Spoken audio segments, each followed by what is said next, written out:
Laura bringing it immediately back to the main point of contention that she wants addressed, which is crazy. This is the most journalism I've seen from Fox News. Ironically, more journalism than even Goldberg at this point. Textgate, Yemen Gate, Houthi group chat gate, whatever you want to call it. I have a lot of unique thoughts on the matter that I haven't really seen be broadly reflected in other mainstream outlets. Our story begins in Yemen. As you guys know, the Ansar Allah movement, led by the Al-Houthi family, also known as the Houthis, which was redesignated as a terrorist group under the Biden administration under Operation Prosperity Guardian, has been maintaining a blockade on the Red Sea. Biden spent $1 billion in Operation Prosperity Guardian to try and stop them from overtaking ships passing the Red Sea in an effort to thwart the flow of commerce that goes through Israeli ports.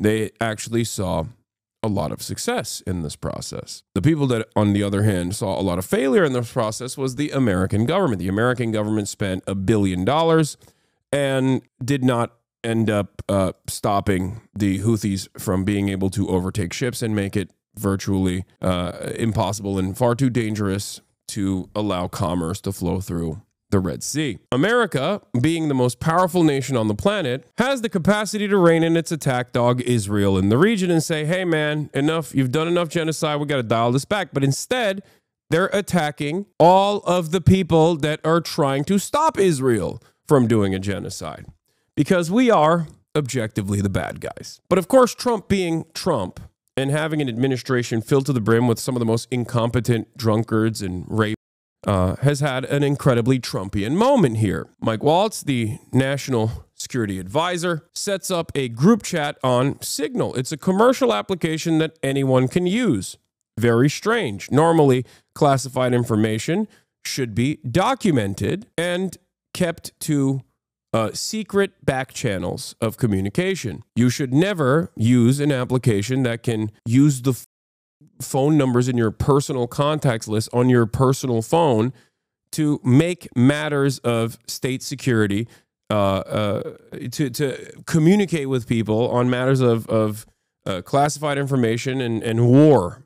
There's a secondary side to the story that I don't see a lot of people talking about, which is that Signal conversations are slated to be deleted. They get deleted after a certain period of time, and I'm fairly certain that this group chat, the Principals Committee group chat that they had set up, that they actually invited Goldberg, Jeffrey Goldberg, the editor-in-chief of The Atlantic magazine to, accidentally, was slated to be deleted. This is illegal. These sorts of conversations are supposed to be documented and logged. It doesn't have to be revealed to the public, but they're supposed to be documented and logged. The very fact that they are having secret convos like this that are slated to be deleted is dangerous. It is a way to skirt accountability, and that is precisely the reason why it is illegal. Disappearing message time was set to 1 week. As I said, these are the text messages that were fully revealed, from what I understand, by Jeffrey Goldberg and The Atlantic. And as you can see, it says, Michael Waltz, National Security Advisor Michael Waltz, added you to the group. Now, my opinion on this is a little bit different than the way that the media is covering it, because everyone is focusing on the incompetence of this administration. Everyone is focusing on the national security issues that this presents. As someone who thinks that the American actions against the Houthis is completely unjustifiable and on the wrong side of history and on the wrong side of morality, I don't necessarily care that they are being incompetent. And I've always maintained that I'm pro-leaks. And there it is. This is from April 14th, 2023. Leaks are good. I'm pro-leaks. I am always pro-leaks and will continue to be pro-leaks. This is how good journalism happens. Now, of course, lucky for them, Jeffrey Goldberg is not a good journalist. He's a bad journalist. He's a stenographer for the State Department. He has actively championed the Iraq War and followed through on the lies that the American government was presenting. So for that reason, he managed this in, I think, the worst ways possible, because he's a careerist. That's precisely the reason why the National Security Advisor, Michael Waltz, had his phone number to begin with. Having said that, everyone's focus on this has been the hypocrisy, Hillary Clinton vindicated, or the fact that they made this like blunder, this very stupid mistake. And I get that. It's funny. That part is funny. And their defense of this, the administration's defense of this has been even funnier. But I think it's still more important to remember that these guys are talking about blowing up civilians in the poorest nation on the planet. And for what reason? Because the poorest nation on the planet has decided to take matters into their own hands against a much more powerful nation in the region doing unlimited child murder in a genocidal campaign that they have enacted. I think that in and of itself is far more important to discuss, and I don't see anybody discussing that aspect of it. What was the best way for Goldberg to have handled the situation, in your opinion? Never revealed that he actually has access to this data until he gets something that is so alarming that he writes about it. I think he just stays in the chat. If they don't recognize that he's in the chat, he just stays in the chat and he keeps logging for as long as he can. Or he reveals the plans instantly. Would have been illegal for him to do this. He has an affirmative duty to let them know he f***ed up. They f***ed up, you mean, not he. I know what you're saying, but he can't just lay in wait. Yeah, I don't care. I don't care about the affirmative duty in this situation. I don't think you guys understand. I am an unconditional supporter of Edward Snowden, Julian Assange, Chelsea Manning, and many others. So you're not going to get me to go, yeah, he actually shouldn't gather as much intel as possible and then blow the whistle on all of it. What are you talking about? He's a journalist. The expectation from us as American citizens should not be to have journalists play ball with the State Department. Virtually every big investigation from the Pentagon Papers all the way back to uncovering the massacres in Vietnam, shouts out to Seymour Hersh for that, they were all actions that were inherently against the State Department's opinions and goals, and they were illegal technically. Modern liberals have unironically forgotten about what journalism is supposed to be. Playing ball with a government is not what journalism is. But of course, that's the reason why Mike Waltz, the freaking national security advisor to the Trump administration, has Jeffrey Goldberg's phone number to begin with. It is the heart of the problem with modern journalism. It is part of the reason why people don't trust journalists in general. Look, Sarah, as you're just saying there, we're getting an extraordinary minute-by-minute look at some of those messages now that The Atlantic has published in the wake of the president's and others' assistance yesterday. There was no classified information in these, but we're also getting a peek behind what led to the publishing of these. The Atlantic, we're told, as they're writing in the magazine this morning, that they alerted the White House and other national security agencies and said that they did plan to publish and ask if there were any objections. So the White House press secretary is pushing back again this morning, a very familiar page from the Trump playbook, and again attacking the Atlantic, calling it a hoax, going after... They should also be sucking up to the Atlantic, you know what I mean, for not immediately leaking this information, which they should have, in my opinion. He should be kissing Goldberg's feet for not immediately verifying whether or not this group chat had any veracity. Like, that's another thing. Jeff Goldberg being like, oh, I thought it was a joke. Like, dude, what is wrong with you? You are the editor-in-chief of a prominent legacy media publisher, and you didn't... Like, you had this incredible scoop dropped on your feet, placed upon you on a silver platter, and you didn't investigate further. You didn't, like, try to see if these numbers were actually the numbers of the people that you were in the group chat of to figure out whether or not this was a real conversation taking place and then instantly report on it. Every part of the story frustrates me as someone who does a lot of media criticism, okay? You're not a random guy. You should know better. And then he left the group chat too. He's like, I'll see myself out. Peace, boys. Every part of this is so frustrating. Him saying he thought it was a joke is a lie, bro. Yeah, I'm willing to bet that is a lie. Yes. Good morning, Robin. This morning, all eyes once again on the White House. This has been an extraordinary 24 hours with the president and some of his most senior cabinet officials trying to brush off this story by attacking including the reporter Jeffrey Goldberg. But Goldberg did not seek out this explosive story. He was handed it. Yeah, the media intrigue side of the story is actually shocking. Like, I haven't heard anyone from any serious news publication turn around and say, it's kind of odd that he didn't reveal this information immediately. As a matter of fact, they keep celebrating the fact that it was actually Jeffrey Goldberg and not some other scary person, like a person who would do real reporting on the matter. It just strikes me as so strange because, like, it almost feels like the media, all of these like legacy publishers, are unironically praising Goldberg for doing something that their jobs require him not to do, for doing the opposite of what he was supposed to do in that process. It's very, very strange. I don't know. Michael Waltz claimed that he's never met, don't know, never communicated with Jeffrey Goldberg. Here's a photo of Waltz standing next to Goldberg during a 2021 event at the French embassy. The event Waltz attended, a Q&A with French filmmaker, was moderated by Goldberg. He's right behind him, dude. Somebody that was with Mike Waltz, worked for Mike Waltz at a lower level, had, I guess, Goldberg's number. This is also pretty funny because even even Waltz hasn't gotten his story straight. When this came out, and they had like, what, 2 days now? The immediate goal should be to find a coherent narrative and stick to it. And because they are so incredibly incompetent, they can't even find a coherent, consistent narrative here. And the part of this that I don't see a lot of people talk about is this. This is illegal. You cannot have disappearing messages in 4 weeks when it's the Principals Committee having private correspondence over classified war plans. You can't talk about striking a foreign nation, which, by the way, still at a certain point in time required congressional approval.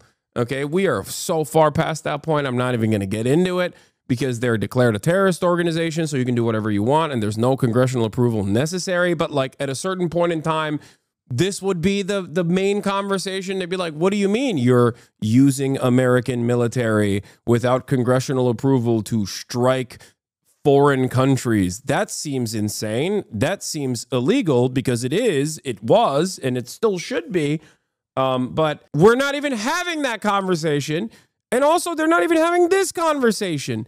What is going on? It's wild how the standards have shifted so dramatically. They're gone. It's eroded. There's nothing. There's no oversight whatsoever.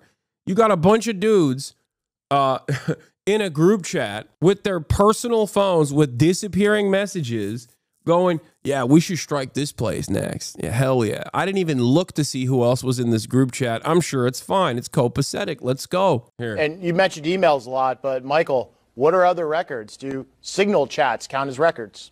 Yeah, so that's where things get really tricky as a political appointee, especially, for those who've never worked in federal government before. There's plenty of apps and other messaging platforms out there, whether it's deleting messages, encrypted communications, or whatnot. But all the agencies under the federal government are governed by certain records retention policies. So you have to be careful with whatever agency you're working at, that you're following those policies. That's another way that political appointees get into trouble sometimes, is they're using these encrypted chat platforms or self-deleting messages, and they are, in some sense, violating the law by deleting those. Because if you're conducting official business, whatever communication was transmitted to conduct that official business, that's a federal record, and it needs to be properly retained so that someone can request it under FOIA. And you mentioned emails a lot, but yep, Michael, they know. Of course, it's illegal. There needs to be proper documentation. Ironically enough, half of the conversation about like Hillary's butter email scandal was about this. Now, we're gonna watch Laura Ingraham on Fox News ask some of these questions of Mike Waltz, and it's actually interesting because like Laura Ingraham, ironically enough, despite being a government stooge and state media, actually asks him some pointed questions. It's interesting where she does like kind of some journalism, surprisingly enough. Joining us now, one of the principals who was on that Signal chat, National Security Advisor Mike Waltz. Advisor Waltz, thank you for joining us tonight. The president expressed complete confidence in you today and his entire cabinet. But how did a Trump-hating editor of The Atlantic end up on your Signal chat? You know, Laura, I'm not a conspiracy theorists, but of all the people out there, somehow this guy who has lied about the president, who has lied to Gold Star families, lied to their attorneys, and this Trump hater, how did this Trump hater get on the group chat, Mike? It's so funny. It's just like, why not me? Why do you got the Trump haters in the group chat? I would like to be in the group chat. I mean, Pete's my colleague, for fuck's sake. Is someone in your intel? Is someone in your intel team trying to cause trouble here? Because that's the scuttlebutt out there. Look, we have people. We have people. No, look, this is a great group. The president has a great team. This is not first term. No, your team. I'm not talking about the other principals. No. These were principals and a couple of staff that were coordinating, as you saw, having a policy discussion as we went forward, and then just in the days before, what was an incredible strike. Not only did we take out people that the Biden team never could, that we took out headquarters, missile caches, and actually... This is also complete nonsense. The Biden admin hit the Houthis as hard as they could. They did it over and over again. Also, the targeting and the like super Israel nature, which I guess like we taught Israel how to behave in that regard. So I don't want to give them too much credit on this, but the notion that like, oh, it's a perfectly permissible target. It was so sick. It was the best target of all time. You killed like 30 plus, I think it was like 50. I can't remember the exact number. It was like civilians. Like you killed a bunch of civilians. You killed multiple children. You're talking about killing multiple children on national television. As a matter of fact, that's the other side of the story that is very frustrating for someone like myself, where I look at this situation and I'm in awe of the fact that, like, obviously Laura Ingram's not going to do this, but like no one in the media is going, hey, they killed a bunch of kids in Yemen, in the poorest nation on the planet, like without congressional approval, with like in a private group chat. Like every part of the story is just completely messed up. And I find it very strange. I find it strange that so much of the liberal outlets have completely given up on even calling to question the active war crimes of this administration. If I recall, even under Trump 1, I remember when the Saudi coalition forces that were backed by the United States of America, that were using American targeting systems and using American munitions, when they dropped a bomb on a school bus and killed a bunch of children, that made it into national news. People were talking about how unacceptable that was, that like that was kind of crazy that happened. And it's weird because it's Trump too, and he's directly doing that, and no one is going, hey, we killed a bunch of kids. Like the American government just killed a bunch of kids in the poorest nation on the planet. What's going on there? That's crazy. Like there are numerous points that someone like myself cannot wrap his head around before we get to like the incompetence of the admin. And everyone seemingly is talking about the incompetence of the admin. Matt Duss is correct on this. Executive Vice President at CI Policy, co-host of Undiplomatic Pod, former foreign policy advisor for Senator Sanders. Matt Duss and I might have some disagreements from time to time. He's been wanting to come on the stream, by the way. I should have him on the streams soon. But he's absolutely correct on this. Rules of engagement that permit destroying an entire civilian apartment building to kill one alleged terrorist is a part of Joe Biden's legacy. It's still a war crime, though, and Waltz's text is a confession. This is, like, weirdly enough, not a aspect that they're talking about. And it's very weird that the media is not covering that angle at all. Obviously, we're just going to blow up entire buildings on a foreign nation that we're not actively at war with. Like, what are you talking about? What's it to you? And the text message itself is Michael Waltz saying, typing too fast, first target, their top missile guy. We had positive idea of him walking into his girlfriend's building, and now it's collapsed. JD Vance responds, excellent. Michael Waltz does the punch emoji, American flag emoji, and fire emoji. CENTCOM also lied and said that there were no civilians. Indications of any civilian casualties. We, of course, have seen some of the accusations by the Houthis. We look at those closely when they do come in, but we have no credible indications of any civilian casualties. No indications of any civilian casualties. We, of course, have seen some accusations by the Houthis. We look at those, but, you know, we don't trust them. And that right there is a lie. It's important. I'm glad that this text message group chat is revealed, because this should be an educational moment for you. Oh my God, the Pentagon spokesperson is lying to the American public, is lying to the NatSec reporters. How shocking. and we're going to figure out how this happened. So you don't know what staffer is responsible for this right now? Well, look, a staffer wasn't responsible, and look, I take full responsibility. I built the group. My job is to make sure. Huh. Okay. Interesting. Cool. Look, a staffer wasn't responsible. I take responsibility, but also we are all trying to find out who did this. We're all getting together and actively trying to find out who done it. Is a real who done it situation. I mean, I invited him. He's a scumbag. I don't know him. I do know him, but I don't know him. And also, it's not my fault, but it is. I take responsibility over it. It's like, how did you not do your due diligence before going on the freaking Laura Ingraham show, man? They are so laughably incompetent. I'm losing my mind. They just don't, I guess they don't need to be competent at all because everybody's just kind of letting them do all of it without any sort of pushback whatsoever, you know? I mean, I don't mean to be pedantic here, but how did the number have you ever had somebody's contact that shows their name and then you have somebody else's number there? I never make those mistakes. Right? You got somebody else's number on someone else's contact. So of course I didn't see this loose. I'm sorry, what? So you had his phone number in your phone. You just thought it was a different JG? Is that what it is? Like you...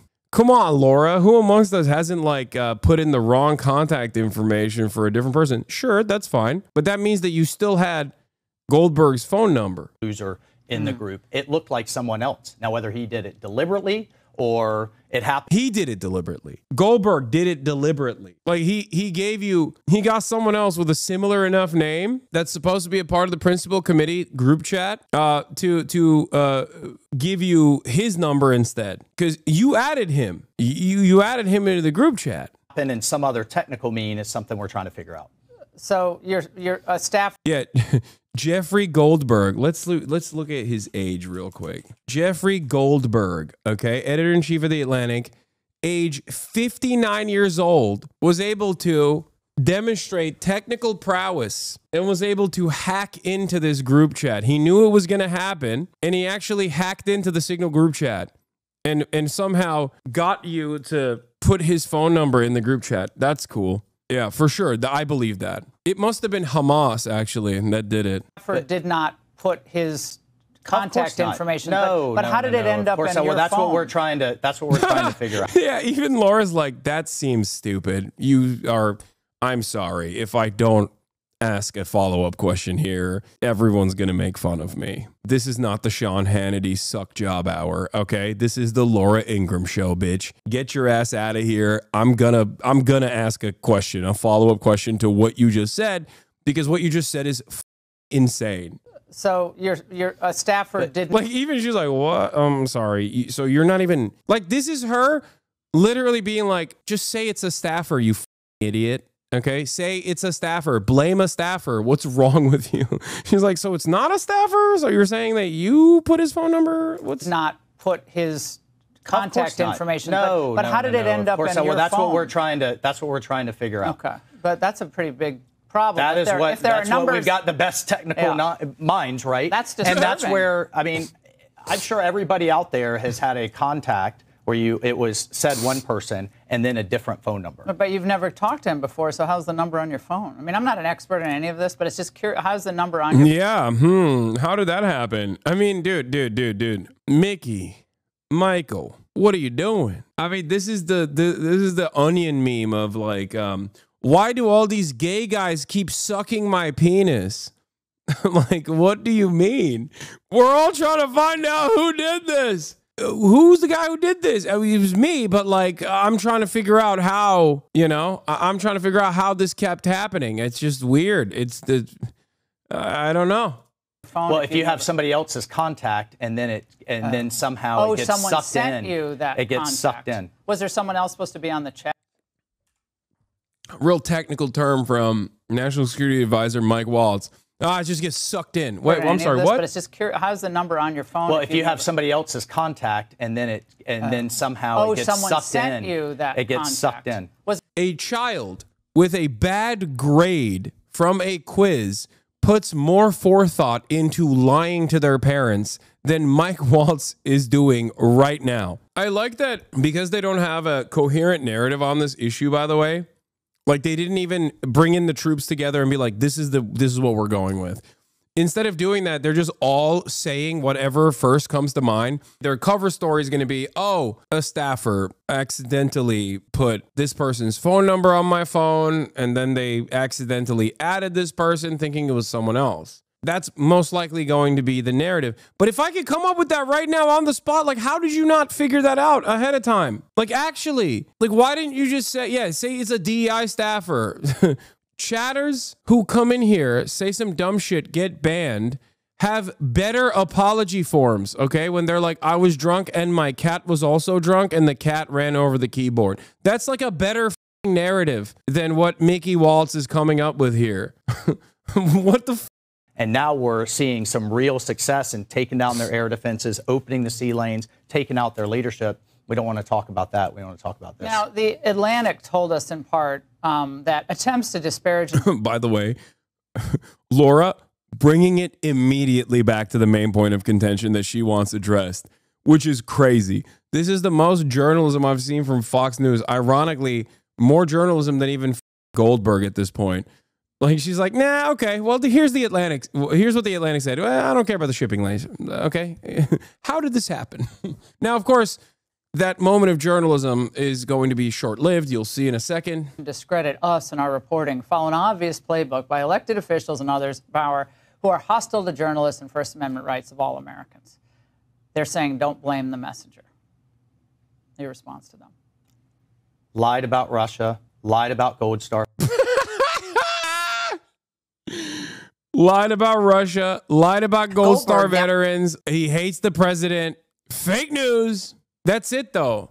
Remember, we talked about cults and one of the most like apt ways that cults will refuse to entertain any sort of discourse is a thought terminating statement, right? A thought terminating cliche. That's exactly what he's doing here. He's like, remember, fake news.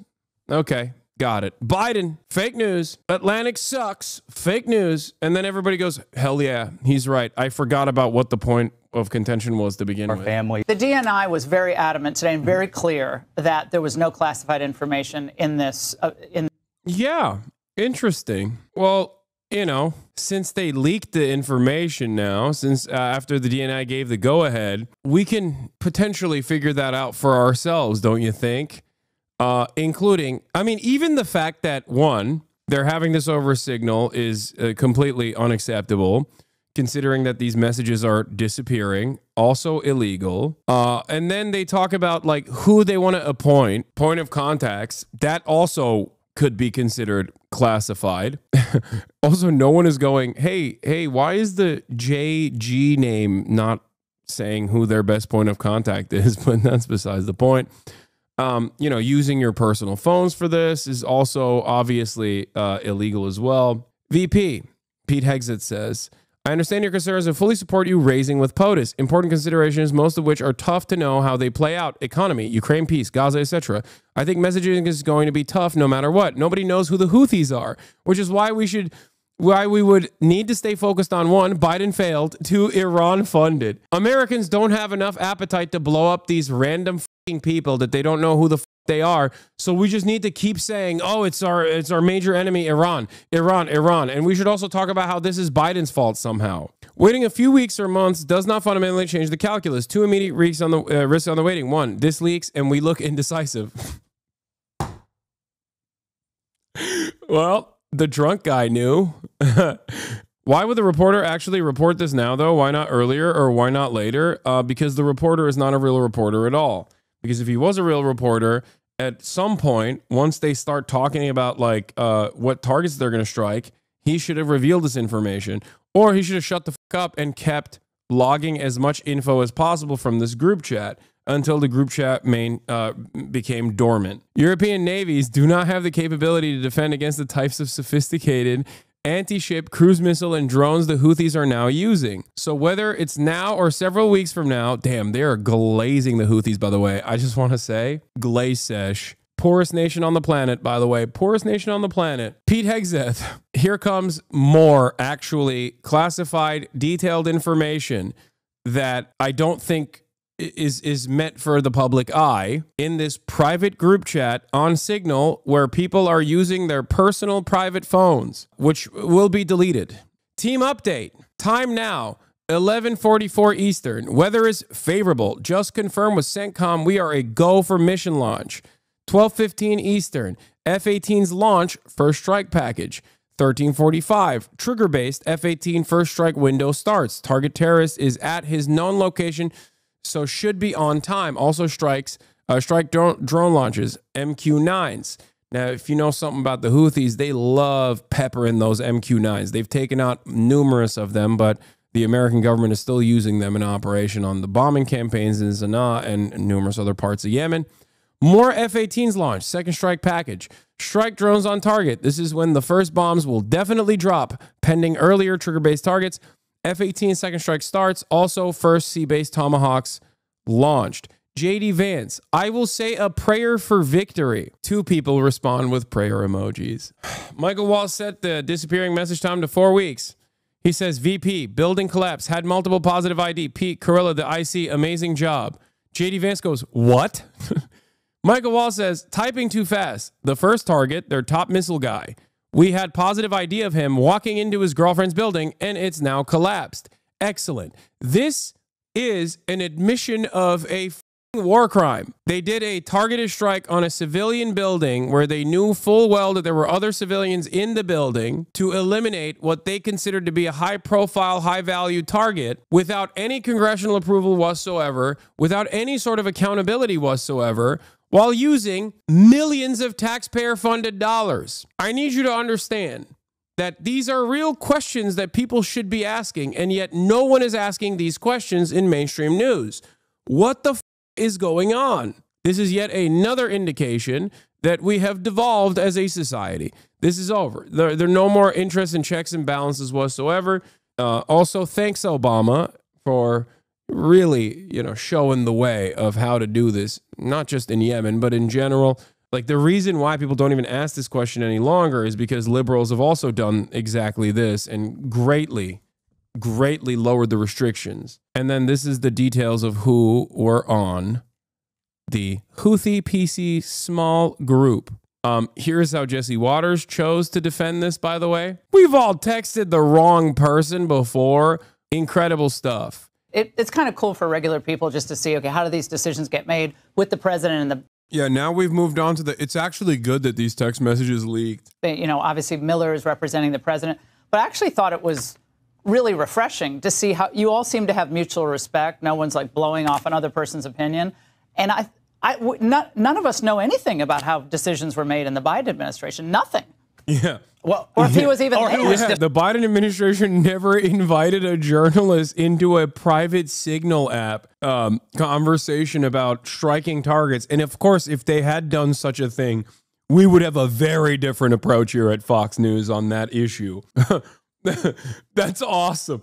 Like, no, it's great that this stuff leaked. I mean, the professionalism demonstrated by your deeply unprofessional and perhaps illegal conversation is awesome. We love to see it, folks. But you see this healthy back and forth, this respectful back and forth, different points of view.